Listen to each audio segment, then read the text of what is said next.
you're watching Group 2 Vlog. I am Justine Tejero.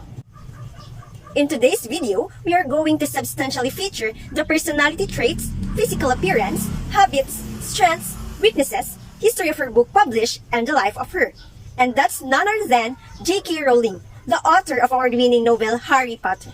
J.K. Rowling is a beautiful woman with a skinny heart-shaped face, deep blue eyes, thin nose, wide pink lips, pale skin, and has a blonde wavy hair. She is average build with 54 kilograms, average in height, and about 56 years old. Thus, she usually wears fitted wrap dress. If anyone should talk about the correlation between success and the structured morning routine, it is no other than the author of Harry Potter, J.K. Rowling. She did not succeed just by waking up at 4 a.m. and memorizing the morning routines, but she did it by showing up every day at work and to write her scripts. On a typical writing day, Rowling will start to work before 9 a.m. and will continuously write until 3 p.m. before taking a break. According to what she said verbatimly, the earlier in the day I start, the more productive I am. In the last year or two, I've put in a couple of all-nighters on the screenplays for Fantastic Beasts, but otherwise, I try and keep my writing through the daytime. If I've started around 9, I can usually work through to about 3 p.m. before I need more than a short break. During this writing time, I generally manage to drink 8 or 9 mugs of tea. So imagine how dedicated is she when it comes to writing stories, like working from 9 a.m. straight to 3 p.m. Imagine how many hours is that? 6 hours straight of just writing and not minding anything. One of the strengths of J.K. Rowling is that she is very great the way she tells the story, because the best storytellers are very great in suspending your disbelief without prompting or effort on your part, which I think Harry Potter did it comfortably. Also, her strength is her empathy and compassion, because we must admit the fact that it is not easy for a female writer to write an authentic and believable male lead, especially when you're already an adult. And J.K. Rowling did a very great job in writing Harry Potter's characters. Also, J.K. Rowling's strength is her emotional intelligence, which I wish I have, because she's very great when it comes to dealing with emotions of the characters.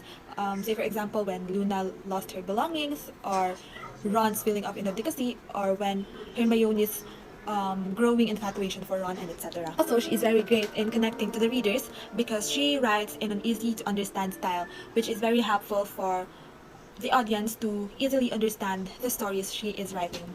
So no matter how amazing or excellent you are as a writer, there will always be a room for improvement, right? So just like J.K. Rowling, she also has her weaknesses, which I think it is not yet too late for her to improve. So one of it is poor world building. There is no much information about the theories, the spells, and the histories, which I think if those characteristics will be added into stories, then it will be more informative and more interesting. But I am not saying that it is not interesting enough, okay? For me also, there are no many risks or whatsoever in Harry Potter, just like the epilogue. It is the very perfect example for what I am talking about. Those are the strengths and weaknesses of J.K. Rowling's, which are, I think, should be highlighted in this vlog. But despite of the despites, she is still an amazing and excellent author because she managed to be this successful despite of everyone who is bashing her or who is throwing hates against her. I am Charimil Viena. You are watching the Group 2's vlog. Strengths. Storytelling. The best storytellers suspend your disbelief without prompting or effort on your part. It's safe to say Harry Potter does this comfortably.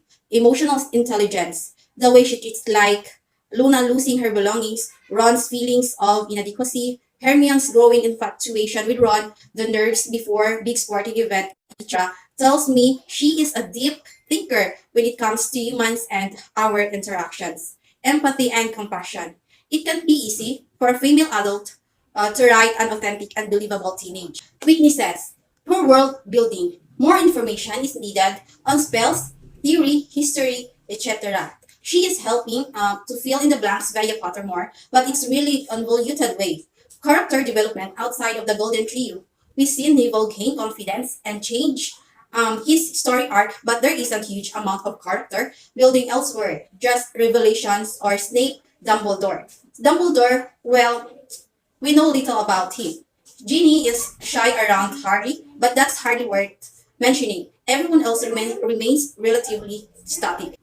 Hello there, Potterheads, and I am Sonera Bilaw Nano. And now, let us proceed to the history of J.K. Rowling. So, J.K. Rowling, known by her pen name, is a British author and philanthropist.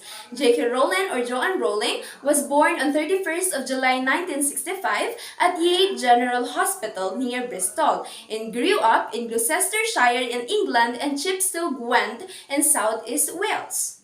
Her father, Peter, was an aircraft engineer at the Rolls-Royce factory in Bristol, and her mother, Anne, was a science technician in the chemistry department of Wadian Comprehensive.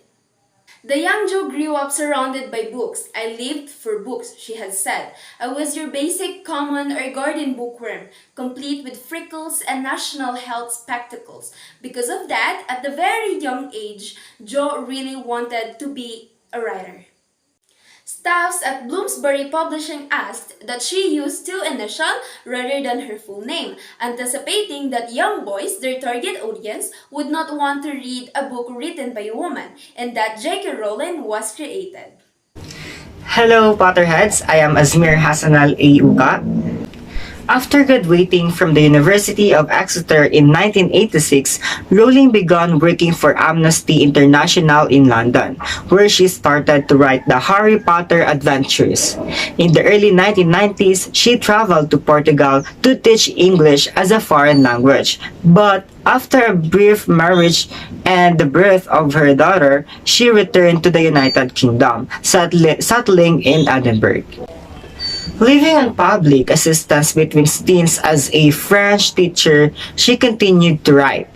So, the first book in the Harry Potter series, Harry Potter and the Philosopher's Stone, or the Harry Potter and the Sorcerer's Stone, was published in the year 1997. So, it was released under the name of J.K. Rowling. Succeeding volumes, Harry Potter and the Chamber of Secrets, was published in the year 1998, and this was followed by the Harry Potter and the Prisoner of Azkaban, which was published in the year 1999, Harry Potter and the Goblet of Fire, which published in the year 2000, Harry Potter and the Order of the Phoenix, year 2003, and Harry Potter and the Half-Blood Prince 2005. So these were best sellers. So these were available in more than 200 countries and some 60 languages. So lastly, the seventh and the final novel in the series, Harry Potter and the Deathly Hallows, was released in 2007. That will be the end of this video. We hope that you've learned something from the life of our chosen author. Thank you very much.